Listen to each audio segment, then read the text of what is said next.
আসসালামু আলাইকুম। শুরু করছি কৃষি সংবাদ, সঙ্গে আছি আমি সামির হোসেন।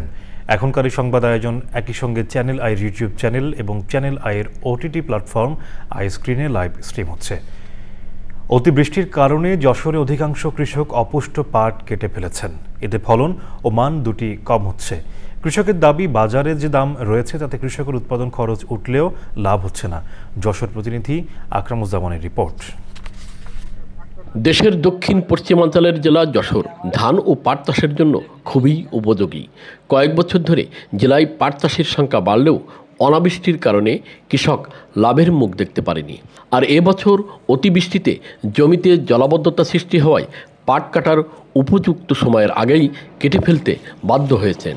পাটে যখন ছাল হবে তখনই তো পানি, মনে করেন যে 3 ফুট 4 ফুট করে পানি পাটের গোড়ায়। এই বর্ষা পানি বেঁধে গেছে, যে গুড়াটা নষ্ট হয়ে গেছে। গুড়া নষ্ট হওয়ার পরে এই পাট এখন কাটি দিয়ে গেছে। পাট কাটার সময় এখনো হয়নি।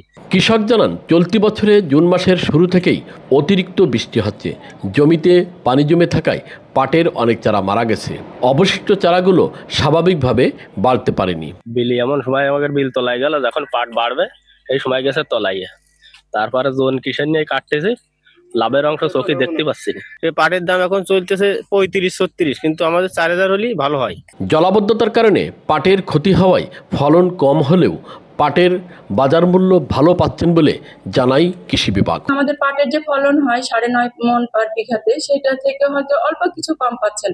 তবে আমাদের উপজেলা প্রশাসন এবং ঊর্ধ্বতন কর্তৃপক্ষকে জানিয়েছি যে এই জলাবদ্ধতা যত দ্রুত নিরসন করা যদি সম্ভব হয়, সেক্ষেত্রে পাট চাষিরা আরো 1 মাস হাতে সময় পাবেন তারা পাট কাটার জন্য এবং লাভবান হবেন। চলতি অর্থ বছরে জেলায় পাট চাষের লক্ষ্যমাত্রা ধরা হয় 24,000 হেক্টর জমি। আবাদ হয়েছে 24,200 হেক্টর জমিতে। যশোর থেকে আকরামুজ্জামান, চ্যানেল আই। দেশের সর্ব উত্তরের জেলা পঞ্চগড়ে সুপারি চাষের খ্যাতি রয়েছে। অল্প পরিশ্রমে বেশি লাভ হওয়ায় দিন দিন সুপারি চাষের পরিধি বাড়ছে। স্বাদ, গুণ ও আকারে এই জেলার সুপারির সারা দেশেই বাড়ছে চাহিদা। এখন সুপারির মৌসুমে জমে উঠেছে জেলার সব সুপারির হাট। পঞ্চগড় প্রতিনিধি এ রহমান মুকুলের পাঠানো তথ্য ও ভিডিও চিত্রে রিপোর্ট করছেন জহির মুন্না।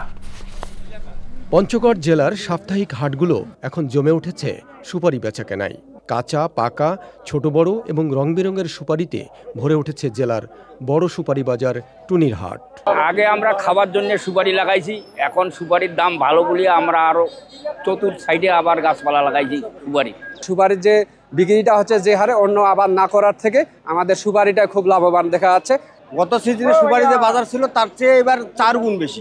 আগে সুপারি ছিল 400 টাকা পণ গত বছর, এবছর 800 থেকে 850 পর্যন্ত বিক্রি হয়েছে। এখানে সুপারির কাঠটা খুব ভালো, আর এখানকার সুপারির মানও ভালো।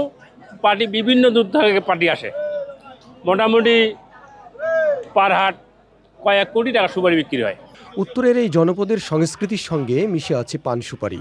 এতে গড়ে উঠেছে ছোট বড় বাণিজ্যিক সুপারি বাগান।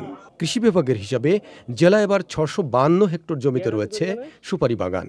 চলতি মৌসুমে প্রায় 150 কোটি টাকার সুপারি বিক্রির আশা করছেন তারা। পঞ্চগড়ের সুপারি দেশের দক্ষিণাঞ্চল সহ গোটা দেশে যায়, যার ফলে চাষিরা কিন্তু প্রতি বছরের ন্যায় এবছরও কিন্তু প্রচুর তারা মুনাফা অর্জন করতেছে। ফলে একদিকে এই সুপারি চাষ করে চাষিরা তাদের দারিদ্রতা বিমান করছে, পাশাপাশি এই অঞ্চলের চাষিদের আর্থসামাজিক অবস্থার উন্নতি হচ্ছে। স্থানীয় কৃষকদের কাছে অর্থকরী ফসল হিসেবেও সুপারি যুক্ত হওয়ায় সৃষ্টি হয়েছে নতুন এক সম্ভাবনা। Zahir Munna, channel I. দর্শক, এই ছিল কৃষি সংবাদ। সাথে থাকার জন্য ধন্যবাদ সবাইকে।